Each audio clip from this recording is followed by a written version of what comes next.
একদম টার্গেট করে বুকের মধ্যখানে ওকে গুলি করে হত্যা করা হয়। ও হয়ে গেছে যোদ্ধা, ওকে তারা ধরে রাখতে পারি না।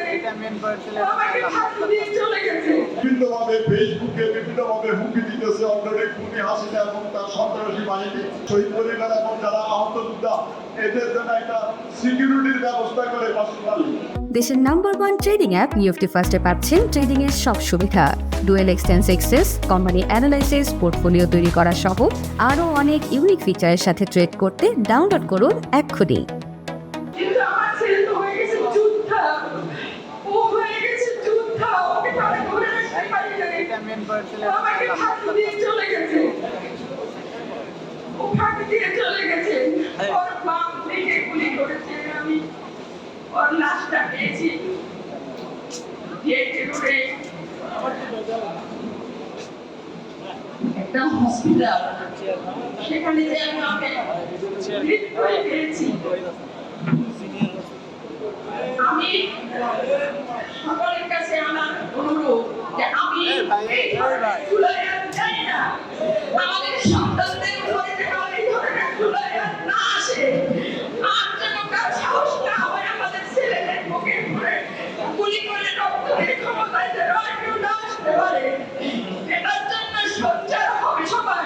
বর্তমান যারা শহীদ পরিবার এবং আহত যোদ্ধা আছে এর সব পরিবার কিন্তু এখন মোটামুটি নিরাপদ নাই। ওদেরকে বিভিন্নভাবে ফেসবুকে বিভিন্নভাবে হুমকি দিতেছে অলরেডি খুনি হাসিনা এবং তার সন্ত্রাসী বাহিনী অলরেডি বিভিন্ন ফেসবুকে শহীদ পরিবার এবং যারা আহত যোদ্ধা ওদেরকে দেখাইয়া ছাড়বে বিভিন্ন রকমের মন্তব্য। তো আমি আপনাদের কাছে অনুরোধ করতেছি আপনারা এই ব্যাপারে সরকারের সাথে একটু করে যে ফেসবুকে যারা এগুলো দেয় তারা এদেরকে দ্রুত অ্যারেস্ট করা হয় এবং আমাদের শহীদ পরিবার এবং যারা আহত যোদ্ধা এদের জন্য একটা সিকিউরিটির ব্যবস্থা করে পার্সোনালি। কারণ আমরা বিপদে আছি, এটা বিভিন্ন রকমের ওরা ধমকি ধামকি দিতেছে। আমার ছেলের লাশটা পর্যন্ত আমাদের বিক্রম করে মাটি দেওয়ার জন্য নিয়ে গেছিলাম।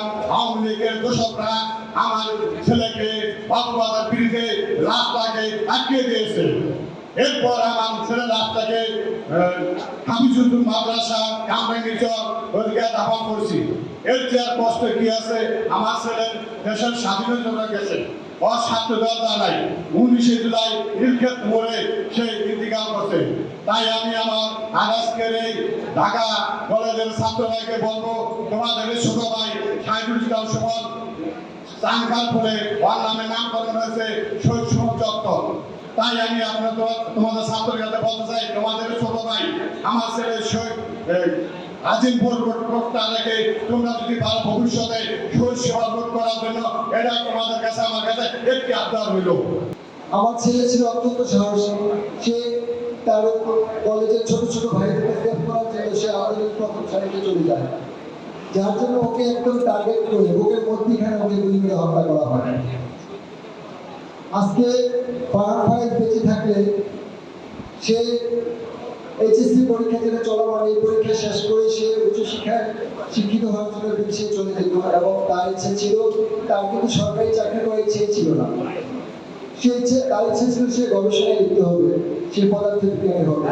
হঠাৎ স্বৈরাচাররা তার আদরেই তার সেই স্বপ্ন ভেঙে দিল। আজকে আমাদের কয়েকমাত্র ছেলেকে কেড়ে নিয়ে আমাদেরকে নিঃস্ব করে দিল। এবং ডাক্তারকে সে 3-4 বার বলে আমি কি বাঁচবো না, আপনি একটু কষ্ট করে আমার আম্মুকে ফোন দেন। কিন্তু আমি ওই 3 থেকে 4 দিন যে রেখে ছিল আমি আর ওর কাছে পৌঁছাতে পারি নাই। এখন আমার ছোট ছেলে প্রায় সময় বলে যে আম্মু ভাইয়া তো আমার কাছে তোমাকে রেখে গেছে, আমি কার কাছে তোমাকে রেখে যাব। এপ্রিলের 26 তারিখে আমার ছেলের ফার্স্ট অপারেশন হয়, সেকেন্ড অপারেশন জুলাইয়ের 7 তারিখ হয়। আমার ছেলের 33টা রেডিও যায় এবং 18টা কেমো যায়।